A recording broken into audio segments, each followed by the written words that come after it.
Здравствуйте, мои уважаемые зрители! С вами Ольга Демчук, исследователь внутреннего мира личности. Сегодня я хотела бы с вами поговорить об аутоагрессии, о том, как мы сами себе причиняем боль. В частности, о том, как мы сами себе ничтожим, создаем комплекс неполноценности. Я с усердием готовлюсь к вебинару «Агрессия, аутоагрессия» и потихоньку нарываю для него материал. Итак, человек приходит к психоаналитику и говорит: вы знаете, мне больно. Я не понимаю, почему мне больно, но мне больно. И психоаналитик говорит: ну вам больно, потому что вы ручкой тыкаете вот в это место. Человек говорит: я не понимаю, о чем вы говорите, но мне вот здесь, вот в этом месте больно. И я хочу, чтобы мне не было больно. Ок, мы сделаем не больно, но для этого нам надо с вами разобраться, каким образом вы причиняете себе боль. Так что, мои дорогие зрители, разбираться придется во внутренних процессах. Иначе вы все время будете просить от окружающих таблетку от собственной боли. И будете вечными клиентами психотерапевтов и психоаналитиков. Итак, человек сам себе делает больно. Давайте разберем на примере. Я сегодня с подручным материалом. Например, когда мы смотрим ленту Фейсбука, мы смотрим чьи-то фотографии или же читаем чьи-то посты и ощущаем в этот момент свою неполноценность. Или же мы просматриваем видеоролики коллег и ощущаем при просмотре собственную неполноценность.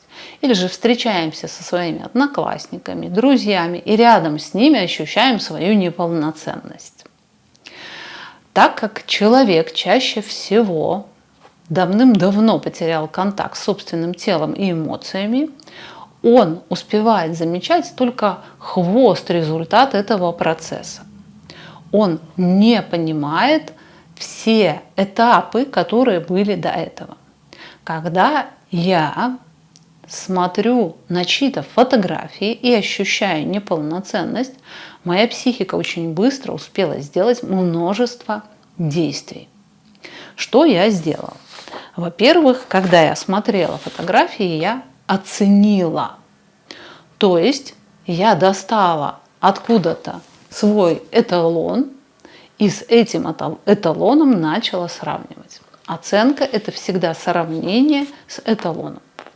После того, как я оценила того другого, то есть я его не созерцала, не исследовала, не пыталась понять, а я его оценила. После того, как я оценила, я осуществила следующее действие. Я сравнила с собой.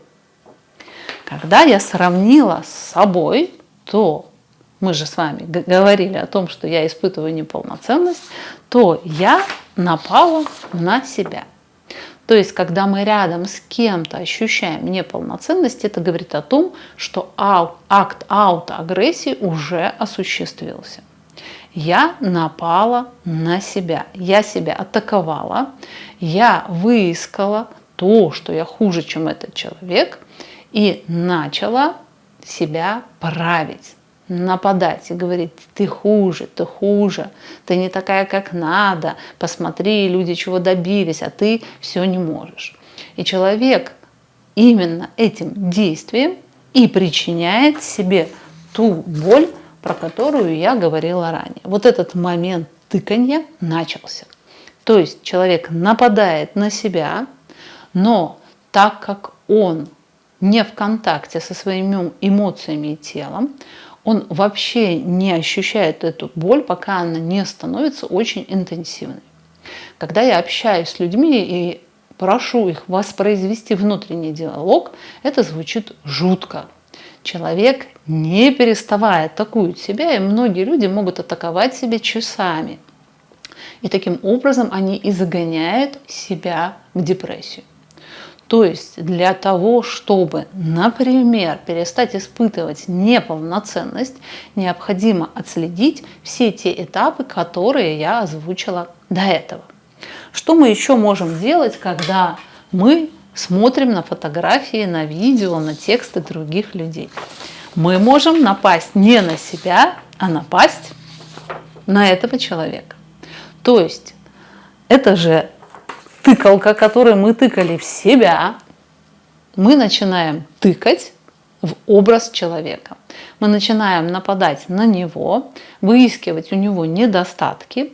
И, конечно, перед этим мы подняли его выше, мы увидели, что он в чем-то лучше нас, и нам необходимо сейчас его опустить ниже нас для того, чтобы не испытывать неполноценность рядом с ним.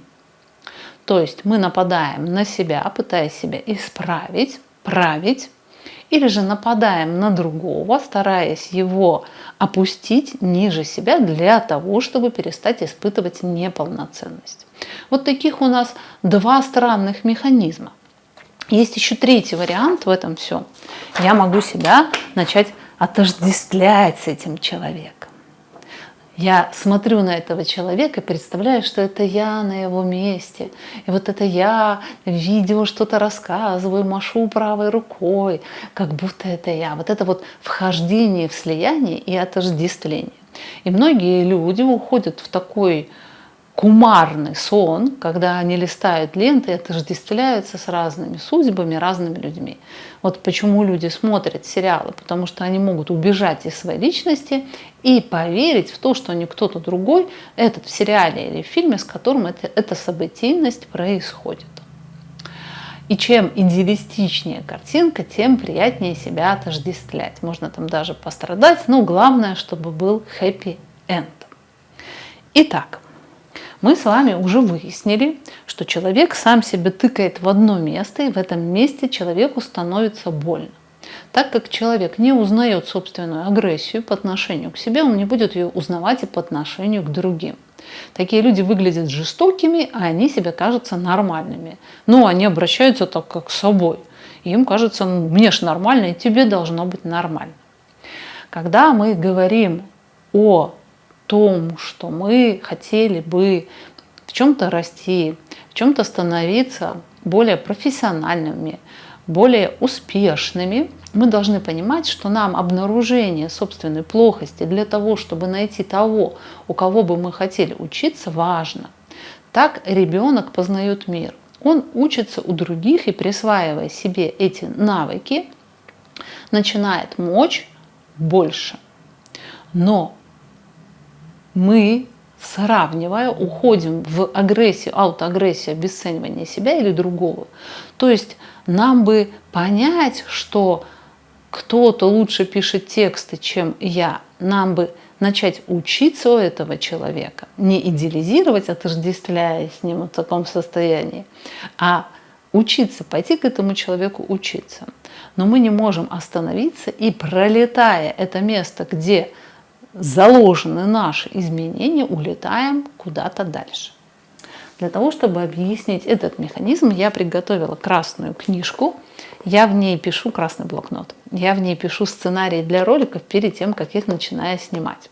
Я снимаю ролики, у меня нету никакого текста, я беру его из головы, но предварительно я этот сценарий прописываю вот в этой красной книжке. Она, кстати, уже у меня третья. Итак, например, у нас есть задача. Я нахожусь сейчас в точке А по навыкам написания текста или снимания роликов или зарабатывания денег.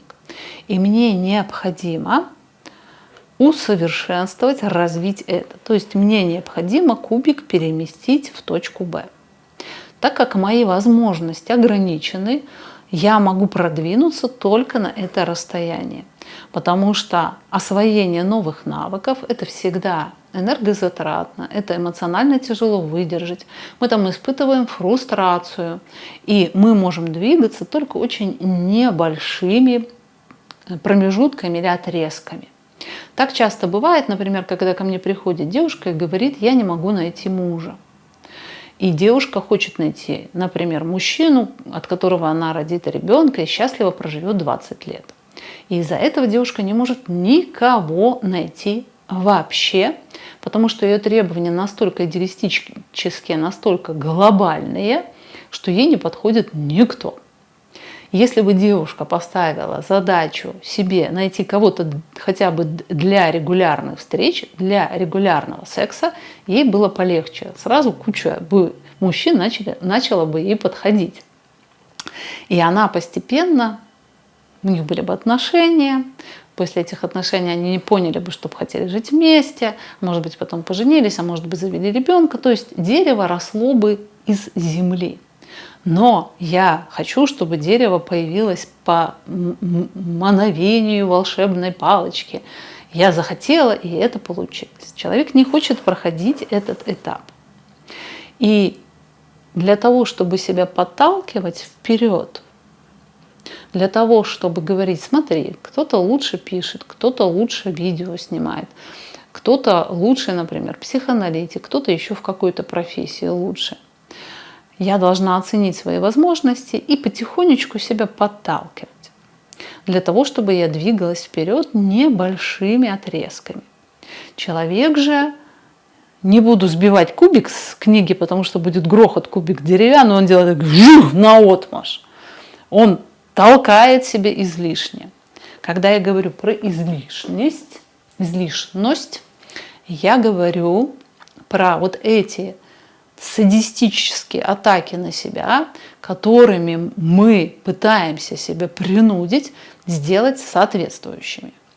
Когда вы в своем уме слышите фразу «я не такой, как надо», всегда дописывайте для того, чтобы мир стал таким, как надо мне. Всегда, когда вы будете дописывать эту фразу, это будет истина. То есть вы, когда заваливаетесь в неполноценность, вы злитесь, что вы еще не стали таким, чтобы мир вам предоставил именно то, что вы сейчас хотите в этот момент. И вы на себя за это нападаете. То есть человек не изучает, какой мир, как он устроен, какие там законы, как все взаимосвязано. А человек пытается все время совершенствовать себя, чтобы наконец-то он был при всех ней любимец. Вызывал у всех восхищение, и все быстренько отдавали ему его желаемое. И эта интенсивность, с которой человек на себя нападает, она может человека только убить. Это как любая активность, когда мы дружески похлопаем кого-то по плечу или же мы бьем так, что человек покачнулся. И вот эта интенсивность, она и создает агрессию. То есть, когда вы избыточно интенсивны, вы уже становитесь садистичны и агрессивны по отношению к себе. Легкое похлопывание, направление в нужную сторону поможет вам идти, поможет вам развиваться. А когда вы начинаете, как коршун, атаковать себя часами, мучать, и вы думаете, что причиняя эту боль, вы каким-то образом себя улучшите. Люди делают это десятилетиями. Я говорю, вам не помогло, почему же вы продолжаете это делать? Но человек уверен, что именно испытывание боли является залогом успешности. То есть это не простая боль, это золотая боль, это священная боль, как будто она должна в конечном счете привести человека в то состояние, которое позволит ему получать от мира то, что он хочет. Итак, аутоагрессия, интенсивные атаки на себя. И я говорю вам, остановитесь. Когда вы понимаете, что вы атакуете себя уже множество минут, некоторые люди часы атакуют, я говорю вам, остановитесь. Я буду появляться в ваших мыслях и говорить, остановитесь, не атакуйте себя, это бессмысленно. Это не принесет вам никакого результата, кроме ощущения комплекса неполноценности и полной потери жизненной энергии. Вы будете опустошены от собственной аутоагрессии. Напоминаю, что 17 июля, не июня, а июля, состоится вебинар «Агрессия, аутоагрессия». Я там буду рассказывать про внутренние конфликты, как их обнаруживать, как из них выходить, а также мы разберем с вами аутоагрессию как причину агрессии вовне.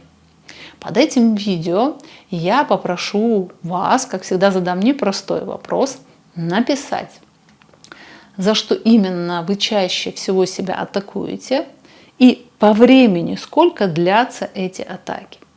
Я прошу вас сосредоточиться на времени, потому что мы очень часто проваливаемся в яму аутоагрессии и не замечаем, как проходит очень много времени. Многие люди бегут от этого, а когда приходит ночь, просыпается мафия.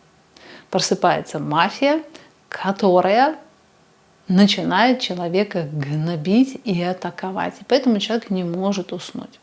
Вот понаблюдайте за своими атакующими мыслями. И прошу смелых и отважных написать их под видео.